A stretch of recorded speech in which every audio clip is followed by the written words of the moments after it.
যে সমস্ত স্টুডেন্ট 2026 সালে West Bengal board of secondary education থেকে মাধ্যমিক পরীক্ষা দিতে যাচ্ছ তাদের সবাইকে confident English with Partha sir এই এডুকেশনাল চ্যানেলে স্বাগত। 2026-এর মাধ্যমিক পরীক্ষার ইংলিশ রাইটিংয়েতে স্টোরি রাইটিং খুব ইম্পর্টেন্ট এবং আমরা আমাদের আগের বেশ কিছু টিউটোরিয়াল ধরে স্টোরি রাইটিংয়ের নিয়ম কীভাবে লিখতে হয় সেগুলো আমরা শিখেছি এবং আমরা একটা স্টোরি হাতে কলমে অলরেডি করেছি। আজকে আর একটা খুব ইম্পর্ট্যান্ট স্টোরি 2026-এর পরীক্ষার জন্য, সেই স্টোরি আজকে আমরা করব। এই স্টোরিটি একটি লোভী কৃষক এবং তার সোনার ডিম পাড়া রাজহাঁসের গল্প। তোমরা হাজারবার এই স্টোরিটা শুনেছো, আজকে সেই স্টোরিটা আমরা হাতে কলমে করব। দেখো এই পেছনেতে আমি এই স্টোরিটার যে পয়েন্টস আসতে পারে সেই পয়েন্টসগুলো লিখেছি এবং তারপরে স্টোরিটাকে লিখেছি। চলো তোমাদের সঙ্গে আলোচনা করতে করতে এটা বুঝিয়ে দিই। দেখো কীভাবে স্টোরিটা যদি পরীক্ষায় আসে কীভাবে আসবে, সেটা হচ্ছে write a story within 100 words by using the following points. Write a story within 100 words by using the following points. নিচেতে যে পয়েন্টসগুলো দেওয়া আছে সেই পয়েন্টসগুলোকে নিয়ে আমাদেরকে একটা গল্প লিখতে হবে এবং সেটা 100টা ওয়ার্ডের মধ্যে লিখতে হবে। এবং আমরা আগেই বলেছি যে 100টা ওয়ার্ড বলা থাকলেও 110-15টা বা 90টা হলেও কোনো অসুবিধা কিছু হয় না। আমরা সেরকমই একটা আইডিয়া করে লিখব। ওকে, পয়েন্টস কি দেওয়া আছে? A farmer had a goose, একটা কৃষকের একটা রাজহাঁস ছিল। Next point, laid golden egg everyday, প্রত্যেক দিন একটা করে সোনার ডিম পারত। Next point, farmer became rich, কৃষকটি সেই ডিম বিক্রি করে মানে সোনার ডিম বিক্রি করে খুব বড় লোক হয়ে উঠলো। Next point, wanted to become rich quickly, কৃষকটা এবারে খুব তাড়াতাড়ি বড় লোক হতে চাইছে, মানে ওই প্রত্যেক দিন একটা করে ডিম বিক্রি করে তার পোষাচ্ছে না, এবার সে খুব তাড়াতাড়ি বড় লোক হতে চাইলো। Next point, cut the belly of the goose with a knife, কৃষকটি একটা ছুরি দিয়ে ওই রাজহাঁসটির পেট কেটে ফেললো, মানে সে ভাবছে পেটের ভেতর বোধহয় অনেক সোনার ডিম আছে, সেজন্য রাজহাঁসের পেটটা কেটে ফেললো। Next point, found no egg, রাজহাঁসের বেলি বা পেটের ভেতরে কোনো ডিম নেই, এর ফলে রাজহাঁসটাও মারা গেল। কৃষক যে ভবিষ্যতে আরও সোনার ডিম পাবে সেই আশাটাও বন্ধ হয়ে গেল। যাই হোক, এই পয়েন্টস কটা দেওয়া আছে, এই পয়েন্টস কটাকে বেস করে আমাদেরকে স্টোরিটা লিখতে হবে। আমরা আমাদের স্টোরি রাইটিংয়ের নিয়মেতে বলেছি যে স্টোরি রাইটিংয়ের দুটোই নিয়ম হয়। একটা হলো প্রত্যেক স্টোরির একটা টাইটেল থাকে এবং টাইটেলটা হয় আমরা পুরোটা ক্যাপিটাল লেটারে লিখবো অথবা ফার্স্ট লেটারগুলো মানে টাইটেলের ওয়ার্ডের যে ফার্স্ট লেটারগুলো সেটা ক্যাপিটালে লিখবো এবং আন্ডারলাইন করবো। এটা একটা নিয়ম, এটা আমাদের স্টোরি রাইটিংয়ের সময় মনে রাখতে হবে। সেকেন্ড হচ্ছে যে স্টোরিগুলো দেওয়া থাকবে, সাধারণত মরাল স্টোরিগুলোই দেওয়া হয়, তার একটা মরাল থাকে, সেই মরালটা আমাদের স্টোরির শেষে অবশ্যই মেনশন করতে হবে। আর একটা হাফ পয়েন্ট আছে যে যেরকমভাবে পয়েন্টসগুলো দেওয়া থাকে সেই পয়েন্টসটাকে মোটামুটি সিকোয়েন্স ফলো করে সুন্দর করে গুছিয়ে স্টোরিটা লিখতে হয়। স্টোরিতে আমরা নতুন পয়েন্ট অ্যাড করতে পারলেও আমরা যে পয়েন্টস দেওয়া থাকবে একটা পয়েন্টসকেও ওমিট করবো না, বরঞ্চ প্রতিটা পয়েন্টসের উপরই একটা করে লাইন লেখার চেষ্টা করব। এবং স্টোরি আমরা থার্ড পার্সন ন্যারেটিভে লিখব এবং স্টোরির মধ্যে চেষ্টা করব, সব স্টোরিতে হয় না তবে চেষ্টা করব একটা বা দুটো প্রত্যক্ষ উক্তি বা ডিরেক্ট স্পিচের ব্যবহার করতে। এইগুলোকে মোটামুটি ফলো করলে খুব সহজেই স্টোরি লেখা যায়। তা দেখো এখানেতে আমি সেই নিয়মগুলোকেই ফলো করার চেষ্টা করেছি। চলো ঝট করে একবার দেখে নিই। তা মানে গল্পটা তো তোমরা বুঝে নিলে, পয়েন্টসগুলো বুঝে নিলে। এটা সেই কৃষক এবং তার রাজহাঁসের গল্প। কৃষকটা অত্যন্ত লোভী, প্রতিদিন একটা করে সোনার ডিম রাজহাঁসের কাছ থেকে পেয়ে সেটাকে বিক্রি করে বড়লোক হয়েও তার আশা মিটছে না। সে ভাবছে সে গ্রামের মধ্যে সব থেকে বড়লোক হবে এবং খুব তাড়াতাড়ি হবে। তাই সে ভাবলো যে রাজহাঁসের পেটের মধ্যেই বোধহয় ডিমগুলো, সব সোনার ডিমগুলো রাখা আছে, একসঙ্গেই বড়লোক হয়ে যাব। যেই পেটটা কাটলো রাজহাঁসটিও মরে গেল, ভেতরে কোনো ডিম নেই, কৃষকটি আর কোনো দিনই আর সোনার ডিম পাবে না, কাজেই সে আর বড়লোক হতে পারছে না। এই গল্পের একটা মরাল আছে, আমরা এই মরালটা মোটামুটি সবাই জানি, এই জন্য এটা সুবিধা। মরালটা কি? যে গ্র্যাবস অল লস অল, অতি লোভে তাঁতি নষ্ট, যে বেশি লোভ করবে তার সবই যাবে। অতি লোভে তাঁতি নষ্ট, গ্র্যাবস অল লস অল। এটা হাজারবার এই মরালটা শোনা, কাজেই মরালটা আমরা অলরেডি পেয়ে যাচ্ছি। এরপরে একটা টাইটেল আমাদের প্রথমেই দিতে হবে। সেই টাইটেলটা আমরা কি দিয়েছি? A greedy farmer and his golden goose. খুব সোজা, একটি লোভী চাষি এবং তার সোনার ডিম পাড়া রাজহাঁস। A greedy farmer and his golden goose. এবং দেখো যে প্রতিটা, আমি পুরোটা ক্যাপিটালে লিখিনি টাইটেলটা, কিন্তু প্রতিটা ওয়ার্ডের ফার্স্ট লেটারগুলো আমি ক্যাপিটালে লিখেছি। এ লিখেছি, গ্রিডির জি লিখেছি, ফার্মারের এফ লিখেছি, অ্যান্ডের এ লিখেছি, হিজের এইচ লিখেছি, গোল্ডেনের জি লিখেছি, গুজের জি লিখেছি। তাহলে প্রতিটা ওয়ার্ডের ফার্স্ট লেটারগুলো ক্যাপিটালে লিখেছি এবং আন্ডারলাইন করেছি। প্রথম নিয়মটা আমরা মেনে নিয়েছি এবং যে টাইটেলটা লিখেছি টাইটেলেতে আমরা আগেই বলেছি স্টোরিতে টাইটেলে 1 থাকে, এইতে একে একই পাবে। মরালে 1 থাকে, সেই মরালেও 1 পাবো এবং বাকি যে 8 নম্বর একটা ইন্ট্রোডাকশান এবং একটা কনক্লুশন 1 থাকে এবং তারপরে যে কটা পয়েন্টস দেওয়া থাকে সেই পয়েন্টসের উপরে তুমি যদি ক্যালকুলেশন করো দেবে ওই মোটামুটি 6টার মতোই পয়েন্টস দেওয়া থাকে এবং প্রতিটা পয়েন্টস পিছু 1 নম্বর করেই দেওয়া থাকে। যেমন এখানে দেখো 1, 2, 3, 4, 5, 6টা, এখানেও 6টা পয়েন্টসই দেওয়া আছে।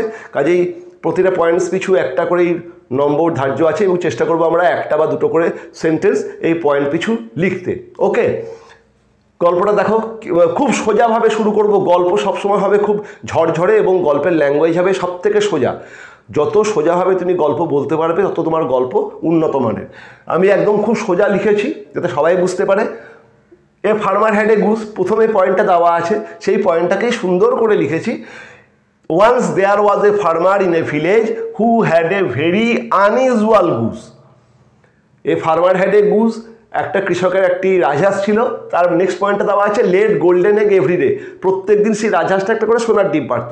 আমি এই দুটো পয়েন্টকেই মোটামুটি পরপর রেখে একটা সেন্টেন্সের মধ্যে এনেছি এবং সুন্দর করে গুছিয়ে লিখেছি। যে আমরা বলেছি যে 3rd পার্সন ন্যারেটিভে শুরু করবো, এরকমভাবে শুরু করতে হয় যে কোনো এক সময় একটা গ্রামেতে একটা কৃষক ছিল এবং সেই কৃষকের একটা সোনার ডিম পাড়া রাজহাঁস ছিল, বা সেই কৃষকের এমন একটা রাজহাঁস ছিল যে রাজহাঁসটি সোনার ডিম পারত। ঠিক আছে, সেটাকেই আমরা সুন্দর করে লিখছি। দেখো, once there was a farmer in a village, কোনো এক সময় কোনো একটা গ্রামে একটা ফার্মার বা কৃষক ছিল, who had a very unusual goose, যার ছিল একটা অত্যন্ত অদ্ভুত রকম রাজহাঁস। কেন অদ্ভুত রকম রাজহাঁস?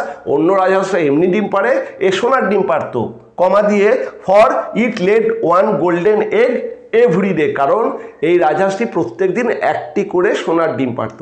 কাজে দেখো, প্রথম যে ইন্ট্রোডাকশানটা দিয়েছি, এই ইন্ট্রোডাকশানের মধ্যে দুটো পয়েন্টকেও আমরা কভার করে নিয়েছি এবং ইন্ট্রোডাকশানটা এমন দিয়েছি অন্যদের থেকে অবশ্যই আলাদা হবে।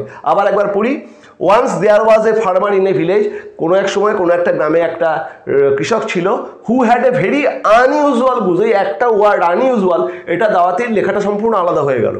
হু had a very unusual goose, যার একটা অদ্ভুত রকম রাজহাঁস। কেন অদ্ভুত রকম? কমা দিয়ে for it laid 1 golden egg every day, কারণ এই রাজহাঁসটা অন্য রাজহাঁসদের মতো নয়, এ প্রতিদিন একটা করে সোনার ডিম পারে। নেক্সট পয়েন্ট দেখো কি আছে, ফার্মার বিকাম রিচ, কৃষকটি এই সোনার ডিমগুলোকে বিক্রি করে করে বড় লোক হয়ে গেল। সেটাকেই আমরা লিখছি। Soon the farmer became very rich by selling the golden eggs. Soon the farmer became very rich by selling the golden eggs. প্রত্যেক দিন এই যে একটা করে সোনার ডিম পাচ্ছে সেগুলোকে বিক্রি করে কৃষকটা আমরা দেখছি খুব অল্প দিনের মধ্যেই বেশ বড় লোক হয়ে গেল। তারপরে নেক্সট পয়েন্ট দেওয়া আছে wanted to become rich quickly.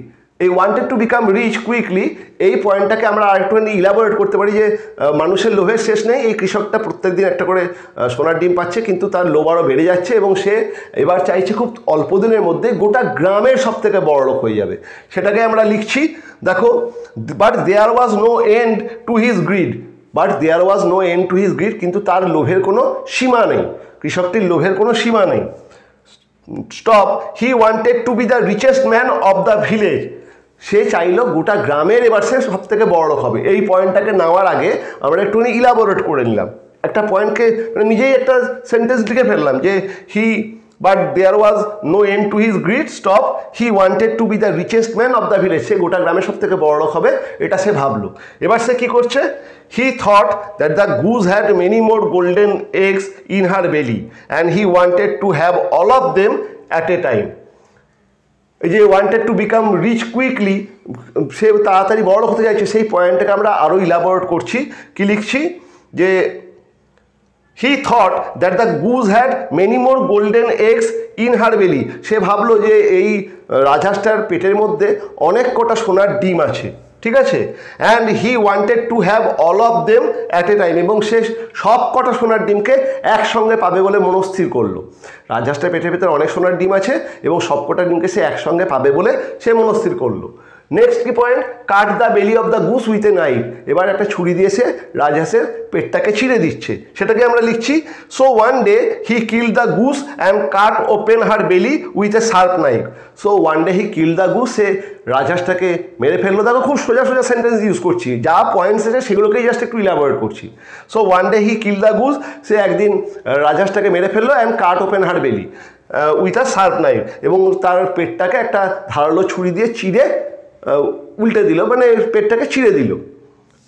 Found no egg, next point, কিন্তু সেই পেটের ভেতরে কোনো ডিম নাই, সেটাকে আমরা লিখছি but he found no eggs inside the belly. কিন্তু ফাউন্ড নো এগ আছে, আমি খালি লিখলাম but he found no eggs inside the belly, সে পেটের ভেতরে কোনো ডিমই পেল না। সোনার তো দূরের কথা, এমনি ডিমও নাই। ঠিক আছে, তো এখানে পয়েন্টস দেওয়া শেষ হয়ে গেছে। এবার এটাকেই আমরা ফিনিশ করতে হবে, একটা কনক্লুশন দিতে হবে, সেটাই আমরা করছি। The foolish greedy farmer lost the goose as well as the prospect of further golden eggs. এই বোকা লোভী কৃষকটা রাজহাঁসটাকেও হারালো, এবং ভবিষ্যতে অন্য যে সোনার ডিম, সে প্রতিদিনই একটা করে সোনার ডিম পাচ্ছিল, ভবিষ্যতে সেই সোনার ডিম পাওয়ার আশাটাও চিরস্তরে বন্ধ হয়ে গেল। সেটাই আমরা লিখছি the foolish greedy farmer lost the goose as well as the prospect of further golden eggs. কৃষকটি রাজহাঁসটাকেও হারালো এবং ভবিষ্যতে অন্য সোনার ডিম পাওয়ার যে আশা, সেটাও তার চিরতরে বন্ধ হয়ে গেল। তাই এটা হলো, এরকম যদি পয়েন্টস দেওয়া হয় আমরা এরকম রচনা লিখবো। দেখো কত সোজা লিখেছি, এখানে আমি কোনো ডিরেক্ট স্পিচ ইন্ট্রোডিউস করিনি, কিন্তু আমি থার্ড পারসন ন্যারেটিভটা ইউজ করেছি। সব থেকে সোজা ল্যাঙ্গুয়েজ, এর থেকে কোনো সোজা ল্যাঙ্গুয়েজই হয় না, তোমরা নিজেরাই বুঝতে পারছো, পয়েন্টসগুলোকেই জাস্ট ইলাবোরেট করা, সেটাই রেখেছি। কিন্তু এটা যদি তোমরা লেখো, এরপরে মরালটা বলে দিচ্ছি। মরালটা একদম শেষে, একটা মানে গল্পটা শেষে একটা লাইন নিচে যেখান থেকে গল্প শুরু হচ্ছে, তো সেখানে MORAL অল ক্যাপসে লিখবে। আমি দিয়েছি MORAL অল ক্যাপসে লিখেছি, তারপরে কোলন চিহ্ন দিয়ে মরালটা লিখে দিতে হয়। এই গল্পের মরাল আমরা আগেই বললাম, গ্র্যাপস অল, GRASP, গ্র্যাপস অল। সব কিছু চাইতে গেলে বা সব কিছু একসঙ্গে নিতে গেলে লস অল, সবই হারিয়ে যায়। অতি লোভে তাতি নষ্ট, গ্র্যাপস অল লস অল। যা তুমি বেশি বেশি চাইবে তোমার সবই যাবে, মানে তুমি যদি বেশি চাও, তোমার যদি লোভ বেড়ে যায়, তোমার সবই হারাবে। সেটাই হলো মরালটা, গ্র্যাপস অল লস অল। এইটুকু লিখলে, এই যে এত সোজা এত ইজিভাবে লেখা এই গল্পটাতেও তোমরা হয়তো ভাবতে পারো যে স্যার এটাতে বেশি নম্বর উঠবে না, কিন্তু খুব ভুল কথা। এইরকম লিখলেই তুমি 10-এতে 9+, মানে 9 প্লাস, কোনো ক্ষেত্রে কোনো এক্সামিনের হাতে 10-এ 10ই পেয়ে যাবে। কাজে খুব একটা জটিল লিখতে যেও না, খুব একটা জটিল ভাবতে যেও না। যে পয়েন্টসগুলো দেওয়া থাকবে সেগুলোকেই জাস্ট একটু ইলাবোরেট করো, নিজের মতো দু একটা ওয়ার্ডকে ইউজ করে সুন্দর করে গুছিয়ে লেখো। গল্পতে কিন্তু কোনো জটিলতার জায়গা নেই। যত লুসিড ল্যাঙ্গুয়েজে, যত সোজাভাবে তুমি গল্প লিখতে পারবে, তোমার গল্প তত বেশি মনোগ্রাহী এবং তোমার গল্প হাই স্কোর করবে। মানে যত তুমি সোজা সরল ভাষা ইউজ করবে, তত বেশি তুমি পরীক্ষায় নম্বর পাবে। কাজেই অযথা ঘাবড়ে যেও না, খুব আনন্দের সঙ্গে লেখো, দেখো তোমাদের পরীক্ষায় নম্বর অনেক বেড়ে যাবে। যাই হোক, আজকের এই ক্লাসটা এখানে শেষ হচ্ছে। দেখা হবে নেক্সট কোনো টিউটোরিয়ালে। আর যারা এখনও confident English with Partha sir এই এডুকেশনাল চ্যানেলটাকে সাবস্ক্রাইব করোনি, ইমিডিয়েটলি সাবস্ক্রাইব করে নাও। ওকে।